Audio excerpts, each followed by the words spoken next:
قرض بانک و تجارت،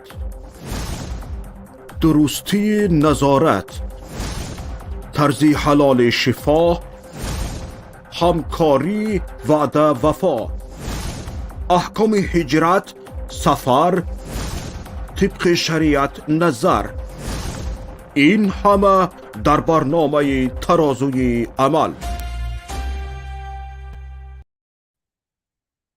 بسم الله الرحمن الرحیم. السلام علیکم و رحمت الله و برکاته. شنوندگان و بینندگان عزیز، باز با هم در برنامه ترازوی عمل هستیم.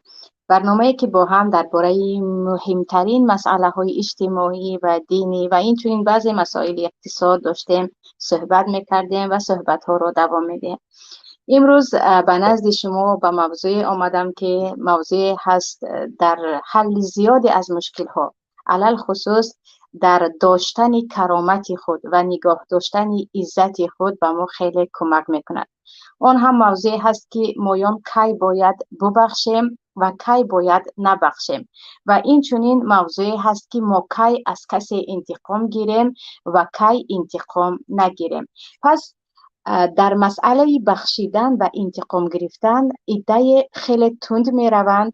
در مسئله انتقام گیری بعضی ها هستند که گمان میکنن همیشه باید انتقام گرفت و کسی رو نبخشید و تو کرد باید تو هم کنی و هرگز از پی عفو و بخشش کسی نیستند.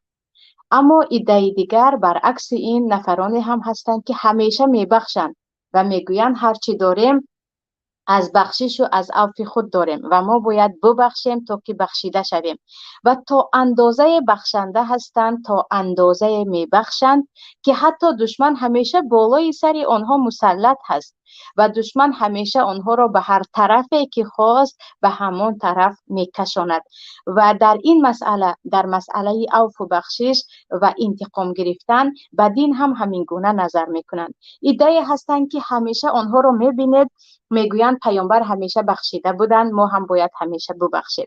ایده هستند که میگویند نه، اسلام همیشه با انتقام بود و باید انتقام گرفت تا اینکه پیروز شد. ولی عزیزان، این مسئله نسبی هست. مسئله بخشیدن و مسئله انتقام گرفتن مسئله هست که مسلمان چگونه که امیدش و ترسش به پروردگار باید برابر باشد، بخشیدنش و این چنین گاه نبخشیدن و حتی انتقام گرفتنش باید برابر باشد تا اینکه آنهایی که اهل فساد هستند از حد زیاد پای خود را دراز نکنند و این چنین تا اینکه آنهایی که در حقیقت پشیمان شدند نترسیده آمده بخشش پرسند. بیایید به این مسئله نگاه کنیم که شریعت چی میگوید و پیامبر چگونه نگاه کردن و انسان عادی تا چه اندازه میتواند ببخشد و تا چه اندازه میتواند انتقام گیرد. و مسئله عجیب این است که بعضی ها گمان میکنند همین که به یک نفر شما مثل او به قوت نیستید یا اینکه زور شما به کسی نرسید شما او را بخشیدید و ثواب گرفتید. اما معنای بخشش این است که تو میتوانی به بدی کسی به بدی جواب دهی اما جواب نمیدی، میگویی من عفوش کردم، من میتوانم مثل او بکنم ولی نکردم، به خاطر الله او را ببخشیدم. اما اینکه من توان ندارم مثل او خیلی قدرتمند هست و من نمیتوانم اونی که به من زیان رسانید زیان برسانم، این ذلت است، ذلت است، خواری هست، پستی هست که پیامبر همیشه از این پناه میطلبیدن. و حتی در این مسئله ها انسان هایی که همیشه در ذلت زندگی میکنند و گمان میکنند که بخشیده ایستادن باید به خود بیایند که ما نبخشیده ایستادیم، ما داریم به ذلت و خواری و پستی میرویم چون توان نداریم و باید از پی آن شویم که چگونه ما توانمند شویم تا که کسی با ظلم خود بالای ما ظلم را دوام ندهد. اگر به زندگی پیامبر صلی الله علیه و سلم نگاه کنیم، پیامبر همچون یک همسر، همچون یک پدر، همچون یک فرمانده، همچون یک خلیفه، همچون یک پیامبر الله از طرف پروردگار یک چند خصلت ها را در بر میگیرند و انسان های ما مثلا به بعض نفران نگاه میکنید، گمان میکنند بخشیدن و انتقام گرفتن این مسئله هست که فقط در رابطه با دشمن باید رعایت کرده شود. بعضی ها گمان میکنند که حیات ما کاملا از این مسئله ها دور است، ما نه اهل بخشیدن هستیم نه اهل انتقام گرفتن هستیم. ولی همیشه پیامبر ما برای ما اسوة الحسنه هستند، بهترین نمونه هستند. بیایید ببینیم که پیامبر در زندگی خود با همسران خود تا چه اندازه بخشنده بودند، تا چه اندازه گاه انتقام می گرفتند و یا گفتیم جزا می دادند. و این چنین پیامبر با یاران خود، با صحابگان خود تا چه اندازه در چه موردها آنها را می بخشیدند و در چه موردهای از آنها و آسانی گذشت نمی کردند. و با دشمنان خود هم، یعنی همچون یک قائد، همچون یک سردار، پیامبر چگونه، آیا همیشه دشمنان خود را بخشیده بودند و یا همیشه از دشمنان خود انتقام گرفته بودند؟ پس این مسئله ها رو وقتی از نزدیک می بینیم و شناس می شویم، می فهمیم که حیات فقط بخشیدن هم نیست، فقط انتقام گرفتن هم نیست. گاهی باید حتما انتقام گرفت، وگرنه ظلم ظالم تا اندازه به جایش می رسد که کسی از اهل انصاف و عدل سر خود را بالا کرده نمی توانند. و بعضا باید ببخشید، برای آنکه اگر نبخشیدید دیگر هرگز مصالحه نمی شود و مردم اتحاد و دست جمع نمی شوند. پس اگر به زندگی پیامبر همچون یک انسانی همسردار یا گفتیم عائله‌دار نگاه کنیم، پیامبر صلی الله علیه و سلم چگونه که عزیزان میدونید صاحب یک همسر نبودند. البته با تقاضای همان زمان که تعدد زوجات یا بسیار زنگی الکی معروف بود، نه تنها در جزیره عرب، در تمام روم و فارس، یعنی در کل دنیا زیاد زن گرفتن در آن زمان یک مسئله عرفی بود که حتی یک تا دو تا نه 10 تا 20 تا 100 تا هم مردم زن میگرفتن. فقط عرب ها نه، حتی در روم هم.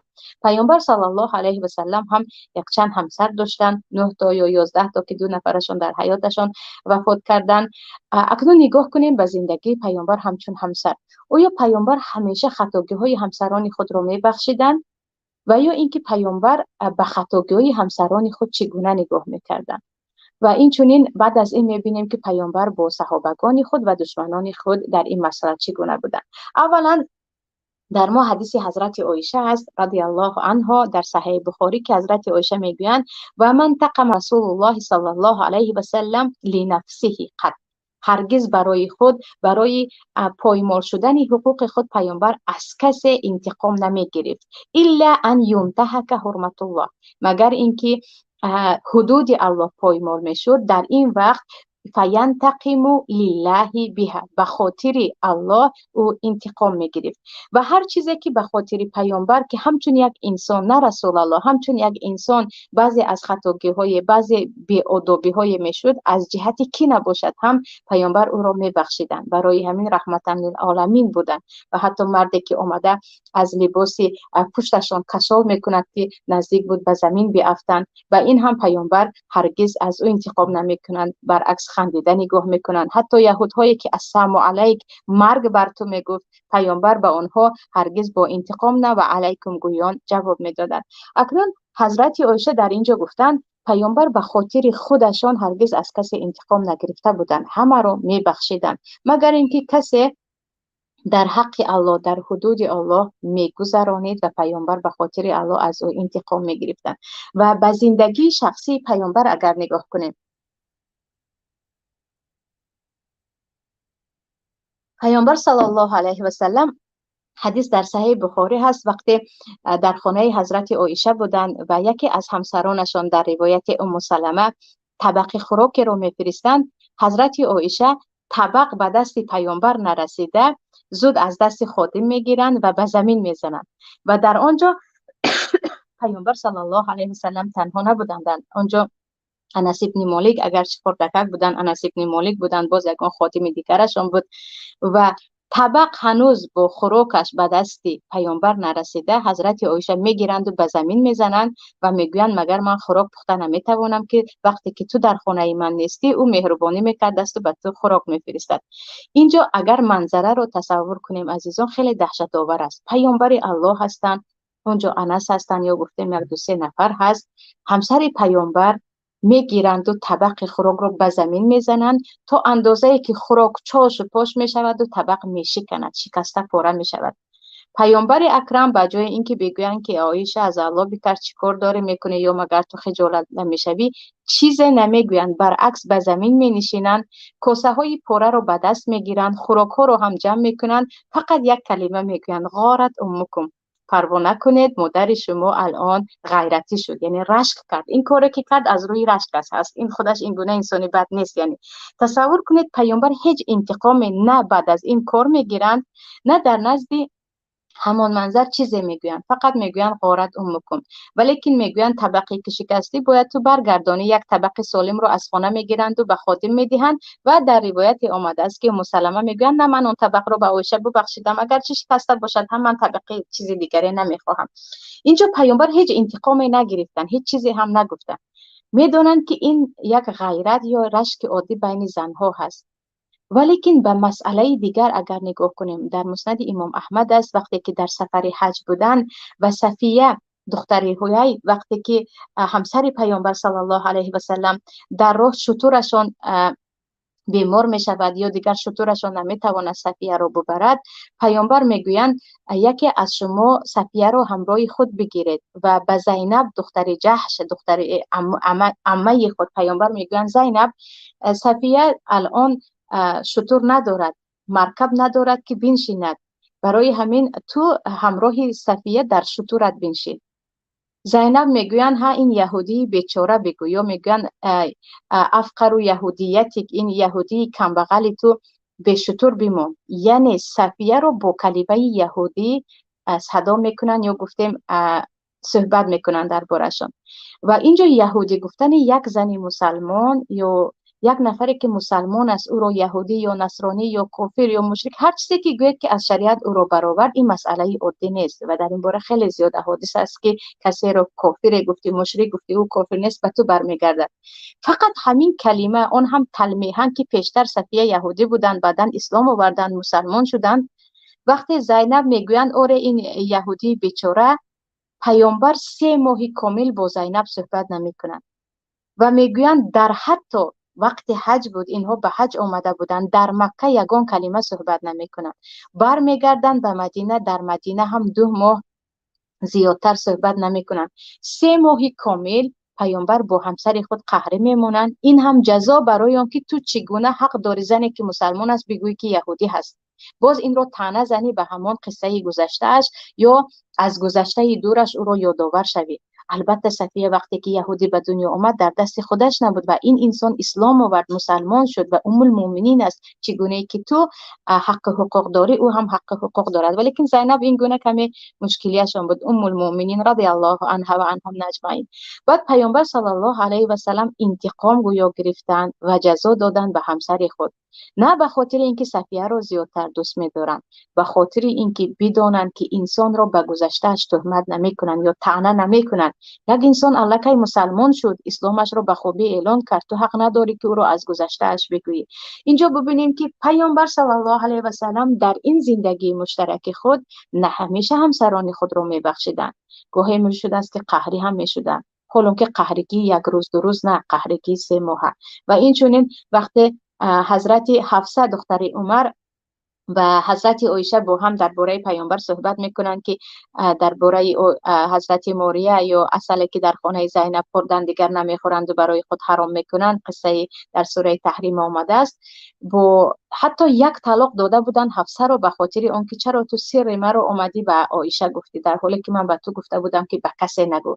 یعنی باید تو سر و اسرار پیامبر رو بداری، باید تو سر و اسرار خانه رو شوهرت رو بداری، نباید سر و اسراری که بین من و تو شد بروی به کسی دیگر خبر دهی. یعنی حتی طلاق 1 طلاق به خاطر اینکه سر پیامبر رو رفته و خبر داده. پس اینجا رو ببینید که اگر پیامبر صلی الله علیه و سلم در زندگیشان همیشه بخشیدن چیزی نبود، در اینجا بعضی عزت انسان کجا می رود، کرامت کجا می رود. بعضی انسان ها هستند که و اونها فقط با نصیحت نمی شود، گاهی می شود که انتقام می گیری یا جزایش می دهی، یا اینکه و جزاء سیئة سیئة مثلها میگوید پروردگار، بعض بدی ها یا جزای بدی است مثل او. البته در دوامش میگوید که اگر عفو کردید و بخشیدید بهتر است، ولیکن گاهی می شود که علاج ندارد و جز اینکه اون انسانی بدکردار رو مثل خودش با بدی جواب گیرد. اینجا من البته هرگز همسران پیامبر رو بدکردار گفتنی نیستم، ولی که مسئله رو این طرف کشاندم که گاهی می شود که در زندگی مشترک، یعنی مردهایی هستند که طول حیات خود همسر خود رو میبخشند. من 5 فرزند دارم، 6 فرزند دارم، اگرچه بالای مادری من ظلم میکند، اگرچه بعضی کرامتی من رو زیر پا میگذارد، من شوهر هستم ولی سر و اسرار من رو بین دوگانه هایش خش و تبار و خاله و عمه‌اش پهن میکند. گاهی میشود که از مال من میدزدد، گاهی میشود که در حق ناموس من، یعنی همسر دومی من یا دخترکی که از دیگر همسرم دارم، یا در حق خواهران من یا در حق برادرای من صحبت میکند، هرگز انتقام نمیگیرند. چرا؟ نه او همسری من است دیگر خطاگی کرد، عقل ندارد، زن است، زن بی عقل است. نه، این گونه نمیشود. یعنی تو اندازه باید ببخشید که وای انسان دیگر فراموش کند که جزا چی است و انسان دیگر فراموش کند که کی هست. تو اندازه به خود اجازه دهد که هر کاری که میخواهد انجام بدهد. یعنی تو این اندازه نباید بخشیدن باشد. برعکس این هم تا اندازه نباید تندرو و شدید باشد که در همه مسئله جزای زن را بدهد. چگونه که پیامبر خیلی در مسائل زیاد به همسران خود جزا نداده بودند، یکی درباره شکستن کاسه که الان گفتم، و برعکسش هم همین زنهایی هستند که تمام گناه شوهر را میتوانند ببخشند.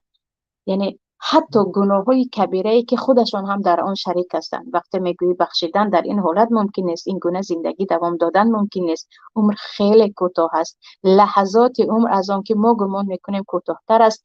نباید در این مسئله ما اینقدر خوشبین باشیم. در همه مسئله نمی شود بخشید. وقتی درباره گناه‌های کبیره صحبت می رود، وقتی تو زمانی می رود که تو رو از مادرت جدا می کند، تو رو از پدر جدا می کند، تو رو از فرزند جدا می کند، یا تو رو تهمت می کند بر علا، باز هم نه من می بخشم، زندگی رو دوام می دهم. اگر بیچاره و مظلوم هستی، دیگر چاره نداری، بگو دیگر من مظلوم هستم. اما این بخشیدن نیست، این خواری و ذلت است که مسلمان نباید خود را، نفس خود را این گونه تحقیر و به ذلت ببرد. مسئله دیگر درباره با دوستان یا با اطرافیان.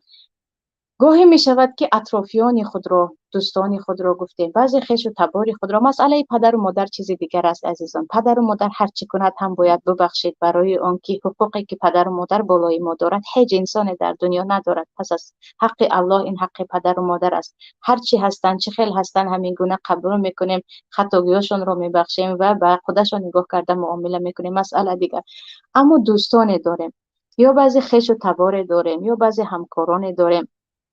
عموما در اطراف ما بعضی انسان‌هایی هستند، بعضیشان رو اینقدر بخشیدیم که دیگر آنها فراموش کردند که ما هم حسیات داریم، ما هم احساس کرامت و عزت داریم، ما هم بالاخره انسان هستیم و شعور داریم که فرق میکنیم که این انسان چیکار کرده ایستاده است.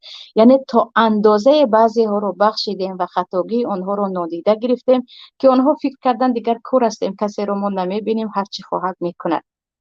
این گونه هم نمی شود. تا اندازه به کسی اجازت دهید، تا اندازه یک نفر را هر خطا که کرد، یا هر زهری که با زبانش به شما چاشید، هر خنجری که از پشت آمد و به شما زد، هر تهمتی که به عرض شما کرد، به خاطر آنکه دوست قدیمی من هست، به خاطر آنکه همکار من است، به خاطر آنکه مدیر من هست، به خاطر آنکه درآمد خانواده من به سبب این یا گفتیم به واسطه این به خانه من می‌دراید، تا اندازه بعضی را ببخشیم و اجازت بدهیم که در همه حدود ما او پایمال کند. و حتی نفرانی هستند که دوست نزدیکشان آنها را در نزد یک جمع کثیر شرمنده میکند که انا این فلان است فلان است، اون نفر میستد سرش خم، هیچ پروایی ندارد. یعنی خیر اینها رو باید بخشیم، ما با آنها باید مراسا کنیم. اینجا این مراسا هست یا تماما ذلت و پستی است. عموما خود را از انسانی برآوردن که گویا ما شعور نداریم که حس کرده باشیم که این انسان ما را به کجا دارد میزند. و بعضی وقت می شود که بعضی اینقدر متکبر هستند، کمترین خطاگی دوستان خود را، کمترین خطاگی خویشاوندان خود را هرگز نمی بخشند و مردم از آنها برای مشکلی شد به فکرم باز خوب شد انشاءالله. اگر مشکلی شد به من یک اشاره میکردید تکنیک ها به من برادران تکنیک یک اشاره میفرستادید که مشکلی برطرف شد تا من دوام دهم. به فکر من خوب شد. پس اینجا عزیزان نگاه کنیم که بعضی ها هستن که هیچ هرگز نمیبخشن. چیکار کردی؟ یک خطاگی کردی دیگر تمام. و انسان ها بعد خطا کردن از اون انسان همیشه میگریزن، میگوین این انسان مرا هرگز نمیبخشد و من نمیتوانم با او معامله را دوام دهم. لیکن این طرفش هم نمیشود. اگر به زندگی پیامبر صلی الله علیه و سلم نگاه کنیم، در حقیقت پیامبر صلی الله علیه و سلم بخشنده بودند، میبخشیدند و در مسائل زیاد از خطاگی صحابگان خود درگذشت کرده بودند. ولی گاهی هم میشد که پیامبر اگرچه در اطرافشان باشد، آنها اگرچه دیده باشند، هم صحبت شده باشند، هم برای خطاگی های جدی که وی دیگر از حد و حدودش گذشت نمی بخشیدند. علل خصوص مثلا بعضی انسان هایی که دزدی میکرد یا به زنا دست میزد، یا اینکه کسی را غیبت میکرد، یا اینکه کسی را در حق مادرش صحبت میکرد، پیامبر صلی الله علیه و سلم با صدای بلند به او صحبت میکردن که تو کی هستی، چی هستی، چی کار داری. مثلا اگر نگاه کنیم، عبدالله ابن ابی ابن سلول رأس المنافقین میگویند، سردار منافقین، چی اذیت های به پیامبر نکرده بود. اولین کسی که در تهمت به ناموس پیامبر حضرت عایشه مادرمان را تهمت به زنا زده بود او بود. و این چنین در جنگ احد، در جنگ بدر، در جنگ خندق، در این مشکلی ها همش همراه دشمن ها بود، همش میخواست مسلمان ها نابود شوند. ولی وقتی میمیرد پیامبر میروند نماز او را میخوانند. وقتی میمیرد ردای خود را یا جامعه خود را میدهند که تا او به او کفن کنند. فرزندش وقتی عبدالله پسر او میخواهد و حضرت عمر میگویند پیامبر الله شما چیکار دارید میکنید؟ این مگر همان انسانی نیست که اینقدر ضربه زد بر شما، اینقدر ضربه زد به اهل بیت شما، اینقدر به مسلمان ها ضربه زد؟ ولی پیامبر به عمر میگویند مرا بمان عمر، بمان، من نمازم رو خوانم، نمازی جنازه همین بدبخت را.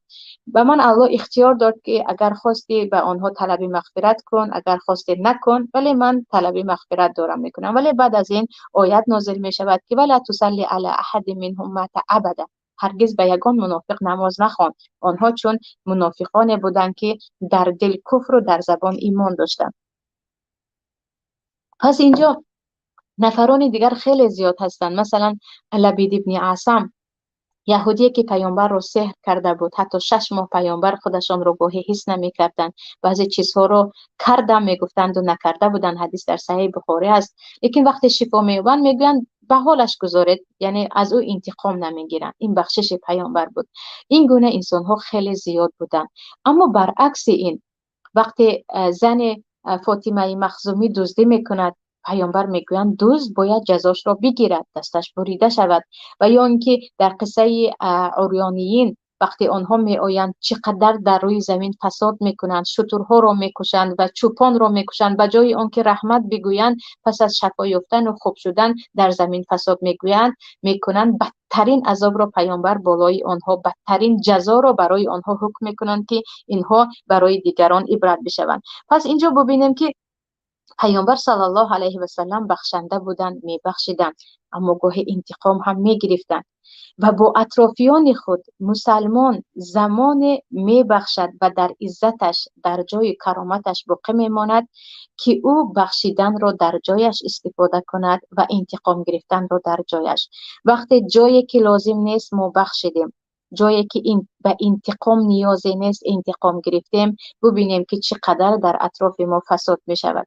وقتی فسادکاران یا انسان‌هایی که زبان آنها خیلی دراز است، اگر یک بار و دو بار شما پیش زبانی آنها را نگرفتید و دراز شدن میگیرد و زهر آن نه به شما بلکه به خانواده شما میرسد، گاهی می شود که حتما مثل او شما هم زهر بچوشید. حتما مثل او، چه خیلی که او نکته ضعف شما را در کدام مسئله شما ضعیف هستید، در کدام مسئله شما کمبودی دارید پیدا کرد، شما هم باید عیناً در کجا او کمبودی دارد و از کدام طرف من هم میتوانم او را چگونه که مرا تحقیر کرد تحقیرش کنم باید پیدا کنید، وگرنه میبینیم که همیشه بیچاره هستید. وگرنه میبینیم که همیشه هم زبان دیگران جایش باید لگد و دست دیگران بالای سری ماست و این رو باید زنها هم بدانند و مردها هم بدانند. گاهی میشود که خواهران عزیز زیاد هستند، میگویند 30 سال این تحمل کردم علل خصوص در مسئله زن و شوهری، از شوهرم این رو تحمل کردم، از خواهرش این رو تحمل کردم، از برادرش، از خالهش، عمهش، باز رفتن میگیره. عزیزم چرا تحمل کردی؟ الله برایت گفت تحمل کن، مادرت برایت گفت تحمل کن، یا کسی بالای تو این رو مجبور کرد؟ میگوید نه من گمان کردم که تحمل کردم ثواب میگیرم یا خوب میشود، یا گمان کردم که زندگی من با تحمل خوب است و من همین گونه یاد داده بودم. ولی تحمل حد و حدودش را دارد. اگر تحمل پذیری یا گفتیم ببخشید خطاگی دیگران را قبول کرده طاقت کردن را ما از حد زیاد کردیم، ما از غلامی هرگز آزاد نمیشویم. گمان داریم که در تحمل صبر زندگی داریم، ولی در ذلت زندگی داریم. ذلتی که خودمان به خودمان ساختیم. کسی ما را این گونه نآفرید. پروردگار آزاد آفریده است بنده هایش را. خود برای خود این گونه حیات را آماده کردیم. بگذاریم به مسئله پیامبر همراه دشمنان. همیشه در حفظ داریم قصه پیامبر، قصه که تاریخ همیشه با عظمت و این چنین با یک فخر مسلمان ها یاد میکنند. وقتی پیامبر پس از آن ذلتی که ببخشید پس از آن ضعفی که در مکه کشیدن، 13 سال شکنجه که کشیدن، حتی صحابگان خود از گرسنگی داشتن اذیت میکشیدن، حتی همسر خود خدیجه در بعضی روایت ها از گرسنگی، از ضعف و گرسنگی وفات کرده بودند و این چنین چه شکنجه های نبود که بالای مسلمان ها نشود.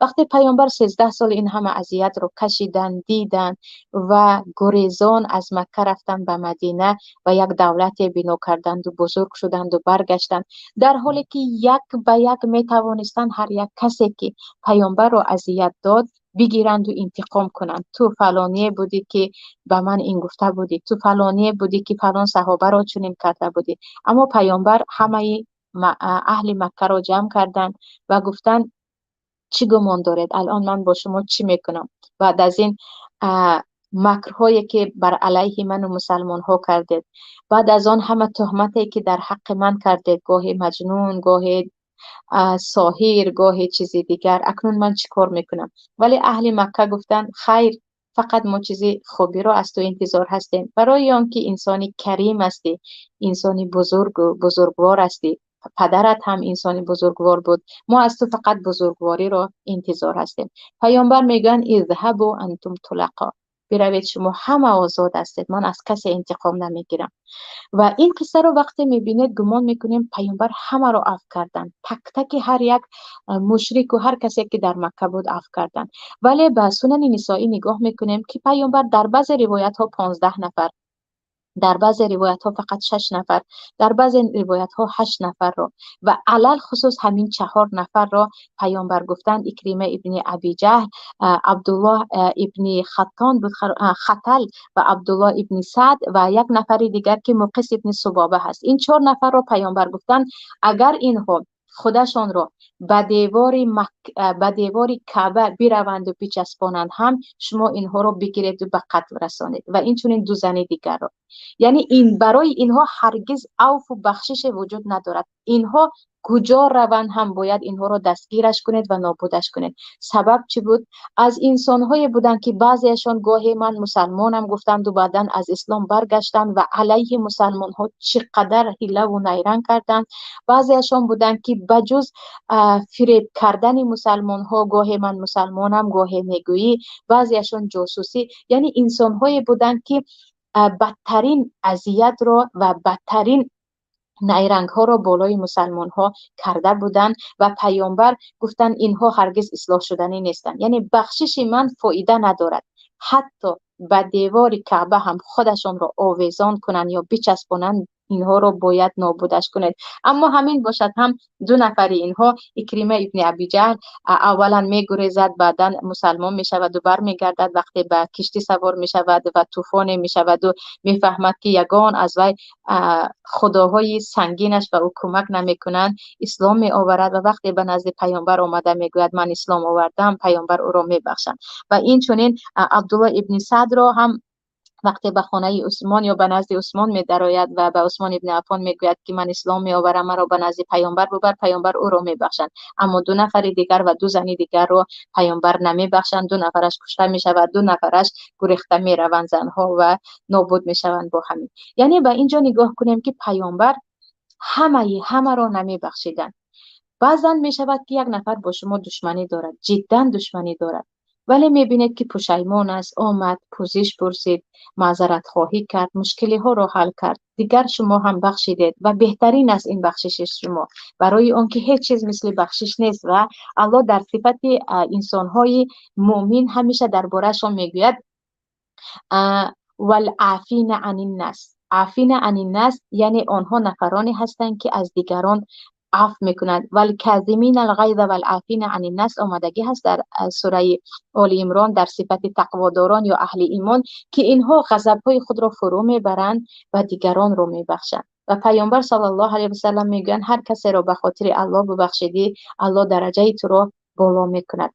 و این یک انسان دشمن است، آمد بخشش پرسید، بخشیده، دیگر مسئله تمام شد. اما بعضی انسان هایی هستند که بخشیدن مثل آب خوردن برایشان، ببخشید، توبه کردن و پشیمان شدن مثل آب خوردن برایشان آسان است. خطا میکنند، معذرت میپرسند، باز همون خطای خود را میکنند، باز میکنند، دوام دادن میگیرند. یعنی اینها دستکش نیستند. از این میبرد که بخشش پرسیدن اینها دروغ است. بخششی که اینها از شما میپرسند چون پرسیدند و دیگر اصلاح نشدن، باز خطاگی خود را دوام دادن، این شمایان را احمق کردن است. یعنی بازی کردن با احساسات یک انسان، بازی کردن با یک شخصیت یک انسان می باشد. پس در این مسئله وقتی دیدیم یک بار خطا کرد، جدا خطا کرد و جدا بخشش پرسید، بعد از این اصلاح شد، چه خوب است، الحمدلله، مسئله تمام است. اما دیدیم خطا کرد و بخشش پرسید، باز دوام دارد، بعد از این هم دوام دارد. یعنی یک انسان تا چه اندازه میتواند ببخشد احمق شود که یک نفر را بر دوام ببخشد، او هم بر دوام دهد. انا اینجا الله میگوید والذین اذا اصابهم البغی هم ینتصرون. مؤمنان حقیقی آنهایی هستند که اگر بالای آنها ظلم شود، کرامت و عزت آنها زیر پا شود، در کدام مسئله نباشد به آنها ظلم کنند، هم ینتصرون، آنها غالب میبرایند.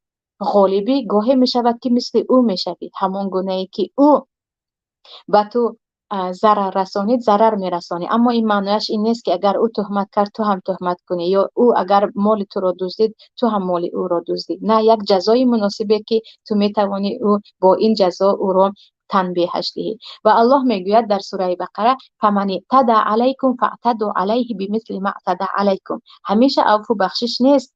بعضا می شود که کسی که به تو دشمنی کرد حتی مسلمان باشد، همون گونه باید تو هم از حدود او بگذری یا حدود او را پایمال کنی. پس این مسئله هایی هست که چه خیلی که گفتم، اگر ما همیشه ببخشیم انسان هایی که در حقیقت خطا میکنند و آنها به خطای خود به گردن میگیرند و در چشمان آنها، در رفتار آنها، یا الکی ما گذشته این گونه انسان ها رو میدانیم که اینها اصلا انسان های خبیث بد نیستند.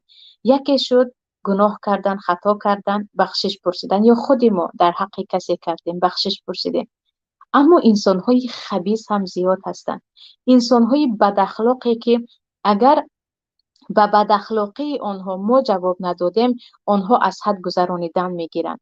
امروز با زبانشان، شاید فردا به دست و پایشان. امروز آمدن به ناموس شما با زبانشان، بعداً می آیند مال شما رو می دزدند، بعداً می آیند چیز دیگر میکنند، در حق همسر شما، در حق فرزند شما صحبت میکنند. برای آنها این چیز دیگری آسان می شود. برای همین به این نکته باید نگاه کرد.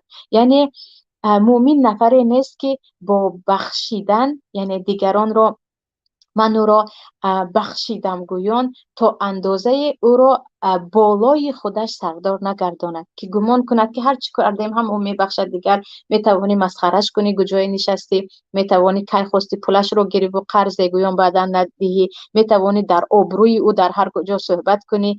یعنی این انسان دیگر مضحکه یا گفتیم بازیچه تو از چیکار خواهی میکنی، یک عذر خواهی میکنی، ها بخشش دیگر میبخشد، یا عذر میخواهم یا پوزش میخواهم، تمام است. نه، این تماما مرا احمق گرفتن، بازی کردن با شعور من، با حیثیت و با آبروی من این گونه نمی شود که همه را در هر کجا بخشید و با این دوام داد.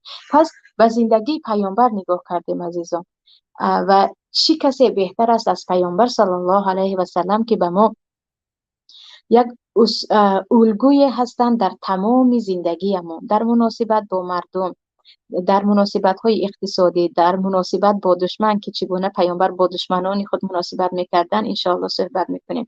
و اینجا این رو هم بدانید که عزیزان، مؤمن کسی هست که الله کرامتش را داده است، عزتش را داده است. هر یکی آنهایی که ایمان دارند، من نمیگویم هر یکی آنهایی که تاجیک هستند، پروردگار آنها را عزیز گردانیده است و این عزت زمان از دست ما می رود که ما خود همین عزت را برای دادن آماده باشیم و راضی باشیم و یقین بدانیم هر زنی که، من زیادی درباره زنها صحبت میکنم چون با خواهرها زیاد صحبت میکنم، و یا هر برادری که، هر مردی که میگوید همیشه اطرافیان من با من طرز مناسبت میکنند که گویا من قدر و قیمت ندارم، یا میگویند هرگز در فکر آن نیستند که این سخن آنها به من سخت میرسد، یا بعضیشان میگویند که در مال من کسی فکر نمیکند، کی خواست از مال من میگیرد.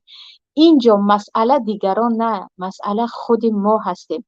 ما اجازت دادیم و دیگران این گونه دارن رفتار میکنن. ما برایشان اجازت دادیم، ما آنها را بخشیدیم، ما آنها را به گفت خودمان بزرگشان کردیم، ما به آنها حق دادیم که آنها دیگر گمان میکنن هر چی کردن هم ما برایشان اجازه میدهیم. پس این رو باید بدانست که با تو طرز مناسبت میکنند که تو به دیگران اجازه دادی. وقتی کرامت خود را دانستید، عزت خود را دانستید، و حتی نفرانی بودند که به خاطر کرامت خود، برای خاطر عزت خود جان خود را از دست میدادند. ما حتی یک کلمه از زبانمون بعضا نمیبراید، نمیدونم از چی باشد، این رو میگویم ترس میگویم، یا بخشش از حد زیاد میگویم، یا خیلی ما حلیم و دلمون نرم است. آره بخشیدن خیلی که گفتم در شریعت بخشیدن، در دوره بخشیدن و دیگران را از خطاگی دیگران گذاشتن در ما آیات خیلی زیاد است. والکاظمین الغیظ والعافین عن الناس و اذا ما غضبوا هم ینتصرون. ولیکن به اینجا نگاه کنیم که عزت همان زمانی به دست می آید که شما قدرت دارید که از کسی از حقش نگذرید، انتقام گیرید اما انتقام نمیگیرید. اما اینکه شما نتوانستید و انتقام نگرفتید، این ذلت است که پیامبر صلی الله علیه و سلم همیشه از این پناه می‌طلبیدند. اما شما هم میتوانید مثل او باشید. گاهی میشود که کاری که او کرد من هم جواب داده میتوانم اما نمیکنم، به خاطر اینکه دوستی در مابین است، به خاطر اینکه کاروبار است، به خاطر اینکه عائله است، چیز دیگر. پس رفته رفته این انسان خیلی که گفتم بالای سر ما حاکم بشود، همه چیز را برای ما روا داند و انا این را دیگر میگوییم پستیه که انسان خودش برای خود انتخاب کرد. پس اینجا می توانیم با هم به خلاصه بیاییم که نه همیشه بخشیدن این قهرمان است و نه همیشه از دیگران انتقام گرفتن این از روی حکمت است. جایش هست که باید ببخشیم، جایش هست که باید انتقام گیریم و خوب هم انتقام بگیریم تا طرف مقابل بداند که ما هم انسان عادی نیستیم. کرامت خود را می توانیم و حفظ کنیم و از برای عزت خود می توانیم به هر کسی که باشد هم بجنگیم تا اینکه مردم بدانند که عزت در انسان هست و دیگر انسان آن عزت را گرفته به زمین زده نمی تواند مگر اینکه خودت راضی باشه که عزت تو زیر پای دیگران باشد. این بود عزیزان موضوع امروزه من. همراه شما باذن الله در برنامه‌های دیگر با هم هستیم. در این دهه مبارک در حق همدیگر دعا کردن را فراموش نکنید. السلام علیکم و رحمت الله و برکاته. قرض بانک و تجارت، درستی نظارت، طرز حلال شفا، همکاری وعده وفا، احکام هجرت، سفر، طبق شریعت نظر، این همه در برنامه ترازوی عمل.